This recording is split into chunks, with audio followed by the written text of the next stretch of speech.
natin, makakasama natin ngayon si Marie Chris. Isa po siyang royal expert.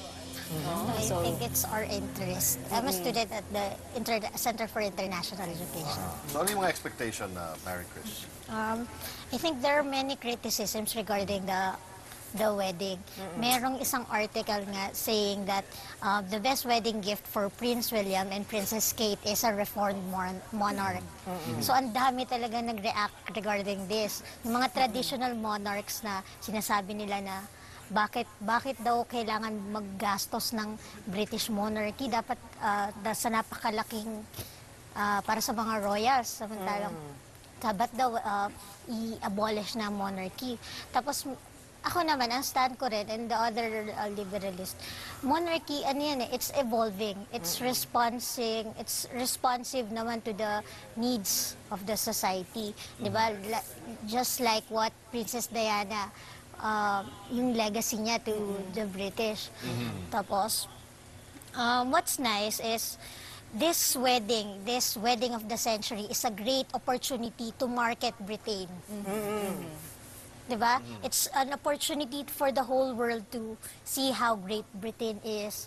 Kasi it's a great country, but for now, it's not, the economy is medyo stagnating eh.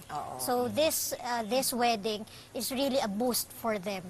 So yung $20 million na yan, we're expecting 5 times in return. We're expecting 1 billion. Yung nga nang sinabi sa kanina ni Paul. kanina. Paul was saying that na yung sa tourism din, na malaki yung...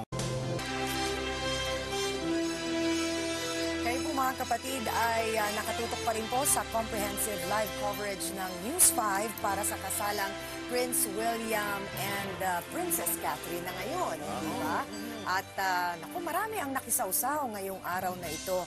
At kanina nga po pinag-uusapan natin ni Marie Chris Payungayong. Ayan.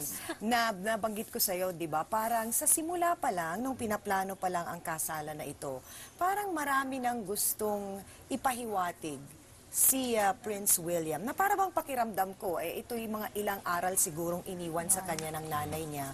Yung pinamana sa kanya. Pinamana sa kanya na pagiging simple siguro, hindi masyadong magarbo. Kasi doon pa lang, Martin, sa usapan ng kung sasakay ba sa kotse o sa karwahe, hindi ba sabi mo kanina?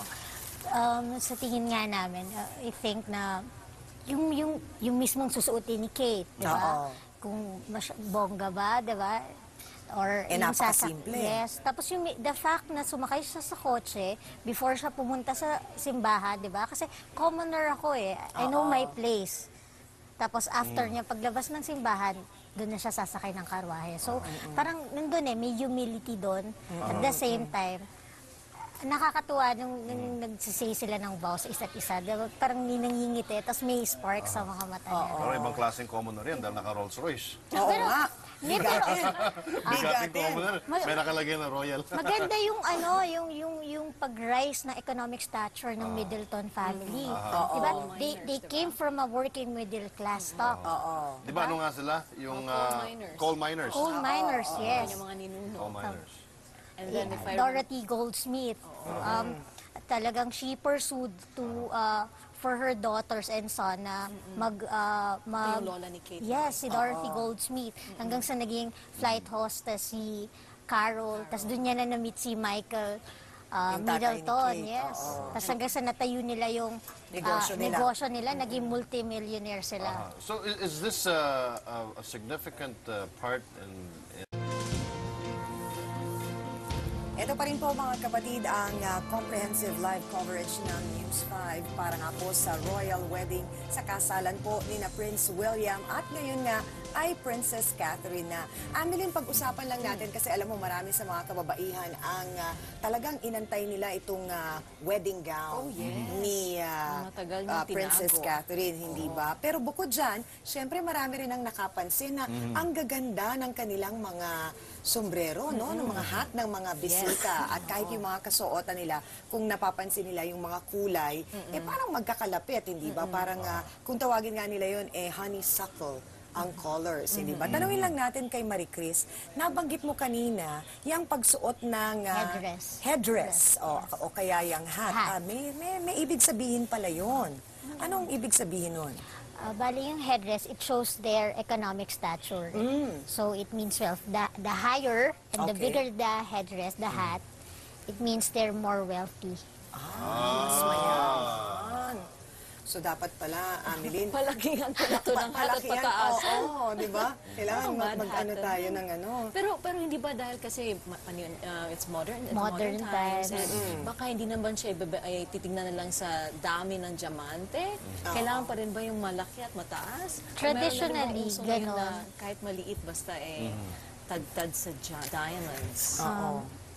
More or less, traditionally, if they will follow the traditions, ganun dapat. Pero makikita natin, marami na variations. Kanina, napansin ko, Oo. marami na variations, hindi na talaga nasusunod yung Pero ang traditions. isa sa magandang nakita natin na nasunod na ni-request ni Princess Catherine na I think yung hindi pagsuot ng white ng mga bisita, Yes. Ameline. Kasi Na di ba sa talagang, kahit oo. naman dito sa atin, I mean those who are getting married, they would prefer naman na sila talaga ang pinakamaganda at Yes. syempre sila lang yung nakaputi. Teka, matanong nga kayong dalawa. Oo. Kayo ba nagandaan dun sa gown ni... Ay, oo. Catherine. Bagay sa kanya. Bagay sa Catherine. Anong That's nagustuhan mo perfect. doon?